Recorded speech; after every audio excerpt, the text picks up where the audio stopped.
اب کیونکہ ہم محمد کی امت ہیں، اللہ تعالیٰ بار بار ہمیں فرما رہے ہیں قرآن پاک کو مضبوطی سے پکڑو، نماز پڑھو، قرآن پڑھو، اور نماز اور قرآن جو پڑھتا ہے نا وہی جنت الفردوس کا حقدار ہے۔ مضبوطی سے پکڑو، آپ صلی اللہ علیہ وسلم فرما کر گئے کہ قرآن کو مضبوطی سے پکڑو، قرآن کو لازمی پڑھنا چاہیے، کیونکہ یہ قرآن کا حق ہے، اور صرف پڑھنا نہیں چاہیے بلکہ قرآن کے جو زبر زیر پیش جس طرح سے اللہ رب العزت نے ہمیں کہا ہے پڑھنے کا، وہ حق ہمیں قرآن کا ادا کرنا چاہیے، کیونکہ قرآن پاک میں اللہ تعالیٰ ہم سے ہر بات کہہ رہے ہیں۔ اور نماز میں اللہ تعالیٰ فرماتے ہیں کہ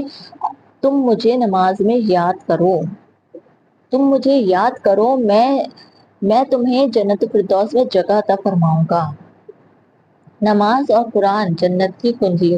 نماز کیا ہے؟ جنت کی کنجی، اور قرآن پاک قبر میں روشنی کرتی ہے۔ صرف قرآن پاک ہمیں پڑھنا نہیں ہے بلکہ قرآن پاک کو سمجھ کر پڑھنا ہے۔ ہمیں عربی پڑھ لیتے ہیں، ہمیں یہی نہیں پتا کہ قرآن پاک میں لکھا ہوا کیا ہے، قرآن پاک میں کیا کیا باتیں کی جا رہی ہیں، قرآن پاک کے کس کس لفظ کی کیا کیا تفسیر ہے، ہمیں نہیں پتا۔ اور دنیا میں آ کر ہم چلے جائیں، ہم قرآن پاک کو سمجھے ہی نہیں، ہمیں پتہ ہی نہیں ہو کہ ہمارا اللہ ہم سے کیا کہہ رہا ہے۔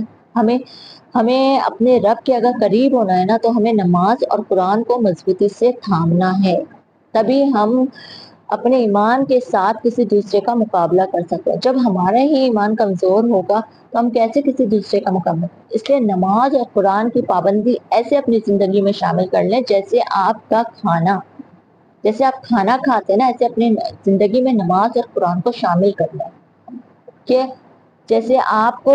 بھوک لگتی ہے نا اور آپ روٹی کے بنا نہیں رہ سکتے نا، ایسے اپنی روح کی غذا جو اللہ رب العزت نے رکھی ہے،